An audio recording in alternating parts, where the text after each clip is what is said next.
जय श्री राधे, जय श्री श्याम। जय श्री कृष्ण। अभी सुना जाता है कि हमारा जो प्रयागराज तीर्थ में महाकुंभ चल रहा है। महाकुंभ में अभी मैंने सुना है कि मैं किसी कारणवश महाकुंभ में नहीं जा पाया, गंगा स्नान नहीं कर पाया, पर मैंने सुना है कि महाकुंभ में अभी जल्द में मौनी अमावस्या के दिन जो हादसा हुआ है, उस हादसे की जिम्मेदारी उस हादसे की जिम्मेदारी किसको मिलनी चाहिए? या वहाँ के व्यवस्थापकों को, या धर्मगुरु को, या पब्लिक को, या फिर आगे भविष्य में ऐसे हादसे होने से रोक सकते हैं क्या? देखो, आपका प्रश्न बिल्कुल उचित है कि जो भी हादसा हुआ है, किसी हम एक पक्ष को दोष नहीं दे सकते कि ये हादसा जो भी हुई या दुर्घटना वो जानबूझ के किसी के द्वारा ना की गई, ना ही पब्लिक द्वारा की गई, ना ही व्यवस्थापक, कोई भी व्यवस्थापक व्यवस्था की सफलता चाहता है, ना कि असफलता, और ना ही धर्मगुरु का भी जो कार्य होता है खुद को मोक्ष पाना या आम समाज के कल्याण का सोचना। तो प्रत्यक्ष रूप से हम किसी को दोषी नहीं ठहरा सकते। इससे पहले हमें ये सोचना पड़ेगा कि कुंभ में जितने भी लोग एकत्रित हुए, इससे कहीं ज़्यादा तो जनसंख्या नहीं है, इससे कहीं कम संख्या है बहुत से देशों के या देशों के समूह की। तो एक जो इतना बड़ा आयोजन है कि 100-200 आदमी की व्यवस्था करना है, संभालना बहुत आसान होता है। एक इतने बड़े पैमाने पे जहां 5-7 करोड़ एक दिन में इकट्ठे हो रहे हों और कुल मिला के 40-50 करोड़ की व्यवस्था करना, ये इतना आसान नहीं है। ये कंप्यूटर का बटन नहीं, आपने सब कुछ हो गया।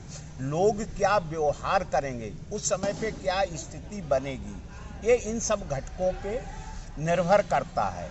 दुर्घटना को रोकने का एक उपाय ये भी हो सकता है कि हम इतने भीड़ इकट्ठी ना होने दें, कुछ लाख या कुछ हजारों को वो करवाएं, जो कि एक स्वतंत्र देश में एक ऐसा भी संभव नहीं है जहां धर्म की स्वतंत्रता है। भारत एक धर्म भीरू देश है और यहाँ तो विश्व भर के भक्त लोग आते हैं। और हमारे धर्म ग्रंथों में, सनातन धर्म ग्रंथों में कुंभ का एक बहुत ही महिमा मंडन किया गया है कि जो कि अनुचित नहीं है, कि जहाँ जहाँ एक अमृत की बूंदें एक अर्पित हुई हैं वो तीर्थ स्थान, और कुंभ की जो तिथि है एक काल ग्रहों के अनुसार ऐसे टाइम की गणना भाग है कि सबसे ज़्यादा पुण्य या मोक्ष का वो मिलेगा। तो इसको रोका नहीं जा सकता है। हमें ये भी ध्यान रखना कि हम दुर्घटना को रोकने के उपाय कर सकते हैं। इंसान के बस की बात नहीं है कि 100% आप किसी चीज़ को अपने हाथ में ले लेंगे, ये ईश्वरीय सत्ता की हाथ की ही बात है। दूसरा चीज़ ये है कि हम लोग एक सही ढंग से चीज़ों को समझते नहीं गए हैं। अगर हम गीता की बात करें, अपने धर्म ग्रंथों की बात करें, तो उसमें बहुत से प्रकार हैं। जैसे एक भक्ति का प्रकार है कि कर्म योग है, कि कर्म योग के द्वारा भी मोक्ष को पाया जा सकता है। कर्म में भी सकाम और निष्काम होता है। कर्म योग में भी आपका अच्छा कर्म वो माना जाता है, निष्काम कर्म, जब हम अपनी कोई इच्छा ही नहीं करते हैं। अगर माना जाए कि जो जुड़ने वाला हुजूम था वो मोक्ष पाने के लिए वहाँ पे इकट्ठा हुआ और अव्यवस्था फैली, तो इसको भी हम कर्म योग के रूप में एक उचित नहीं कहेंगे। एक चाहा गया कर्म है। जैसे कि एक तरह से भक्तों के प्रकार में अर्थी होते हैं कि हम कुछ पाने के लिए भगवान की उपासना करते हैं या जो भी उपासना पद्धति है उसको करते हैं। तो भविष्य में यही किया जा सकता है कि हम अपनी व्यवस्था करें। हमारे धर्मगुरुओं का कर्तव्य है कि आप सबसे पहले जो वरीयता देते हैं कि हमें मोक्ष पाना है, जबकि संत जीवन या धर्मगुरु का जीवन होता है कि हम समाज के कल्याण के लिए करेंगे। तो हमारे खुद मोक्ष पाने के बजाय है कि एक समाज एक शांति में संतुष्ट रूप में रहे।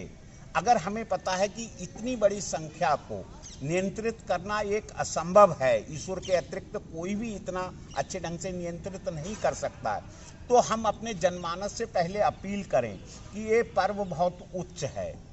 गंगा का एक लंबा क्षेत्रफल, यमुना का एक लंबा क्षेत्रफल हम बता सकते हैं कि आप वहाँ भी सही भावना से अगर स्नान कर लेंगे, उपासना कर लेंगे, मोक्ष तब भी मिल सकता है। या मोक्ष पाना ही जीवन का लक्ष्य नहीं है।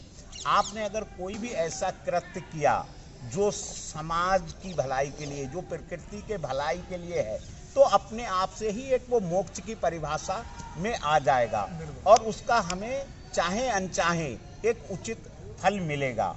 तो मैं अंत में यही कहूँगा कि इतनी बड़ी संख्या को भारत ही नहीं, किसी भी संसार के किसी भी देश के लिए, पहले बात तो किसी ने अभी तक ऐसा आजमाया ही नहीं है कि 2-4 करोड़ों की भीड़ कहीं भी इकट्ठी नहीं हुई है।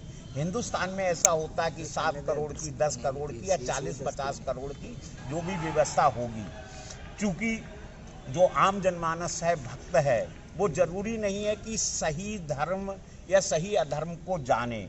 उनके दिमाग में ये भावना कि हम पर्टिकुलर एक ही जगह पे स्नान करने से मोक्ष मिलेगा, उसके बजाय हम ये कहें कि नहीं, सबसे जरूरी है मानव जीवन या मानव की व्यवस्था रखना।